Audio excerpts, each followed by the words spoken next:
विपक्षी दलों के जो माननीय 21 सांसद मणिपुर गए हैं, मेरा उनसे अनुरोध है कि कल सदन चलेगा, चर्चा में भाग लें और आकर अपना अनुभव भी बताएं। और उस समय जब कांग्रेस की सरकारें थी, जब 6-6 महीने क्या साल भर मणिपुर बंद रहता था, जलता था, सैकड़ों लोगों की हत्याएं हो जाती थी, लेकिन उस समय के प्रधानमंत्री, उस समय के गृह मंत्री ने कभी सदन में कोई बयान भी नहीं दिया।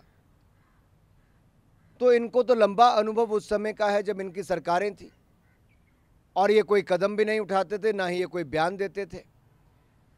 जबकि हमने सदन चलने के पहले दिन ही माननीय प्रधानमंत्री जी ने बयान भी दिया और महिलाओं पर बढ़ता अपराध और उनके साथ जिस तरह की घटनाएं राजस्थान, छत्तीसगढ़, बंगाल, बिहार में हुई, उस पर भी अपनी चिंता व्यक्त की। हम तो मणिपुर पे भी चर्चा करने के लिए पहले दिन से तैयार हैं। गृह मंत्री जी ने एक बार नहीं, दो बार अमित शाह जी ने कहा कि आइए चर्चा करते हैं। विपक्ष चर्चा से क्यों भाग रहा है, पहला सवाल ये है। दूसरा सवाल ये है कि विपक्ष अगर ये 2 दिन के लिए गया है मणिपुर, तो आकर अपना अनुभव भी बताएं, चर्चा में भाग भी लें। तीसरा मेरा ये है कि जब इनकी अपनी सरकारें विफल रही, सैकड़ों लोगों की हत्याएं मणिपुर में होती थी, उस समय के प्रधानमंत्री इंदिरा जी, राजीव जी, मनमोहन जी से लेकर बाकी अन्य प्रधानमंत्री कभी कोई बयान नहीं देते थे, ना ही उस समय के कभी गृह मंत्री ने कभी कोई बयान दिया। तो आज ये जब डिमांड करते हैं तो किस मुंह से करते हैं? हमारे समय में तो प्रधानमंत्री के अलावा गृह मंत्री जी ने अभी भी कहा, पहले दिन से कहा कि चर्चा कीजिए, मैं बयान दूंगा, पूरी स्थिति स्पष्ट करेंगे, छिपाने के लिए कुछ नहीं है। गृह मंत्री जी स्वयं 4 दिन मणिपुर में रहे, हमने हर कदम उठाया मणिपुर में शांति बहाल करने के लिए।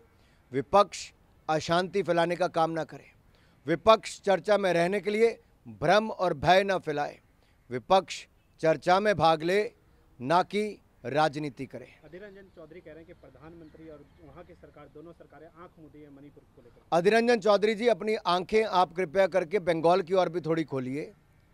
आपको बंगाल से चुनाव भी लड़ना है, तो मैं उनसे सवाल पूछता हूं, क्या बंगाल में सब ठीक ठाक है? अधीर रंजन चौधरी जी बंगाल के कोर्ट में जाके तो कहते हैं बचा लीजिए मी लॉर्ड, और मणिपुर जाते हैं लेकिन 21 सांसदों को बंगाल नहीं लेकर आते।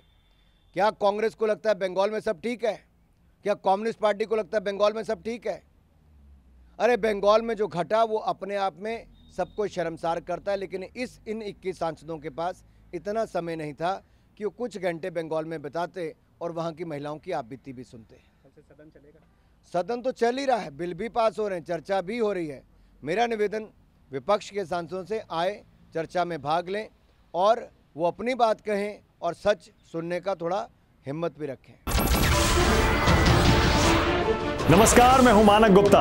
अगर आपको हमारा ये वीडियो पसंद आया हो तो इसे लाइक और शेयर जरूर करें, और हां, हमें सब्सक्राइब और फॉलो करना ना भूलें ताकि आप देश और दुनिया की कोई खबर मिस ना करें। तो जुड़े रहिए हमारे साथ और देखते रहिए न्यूज़ 24।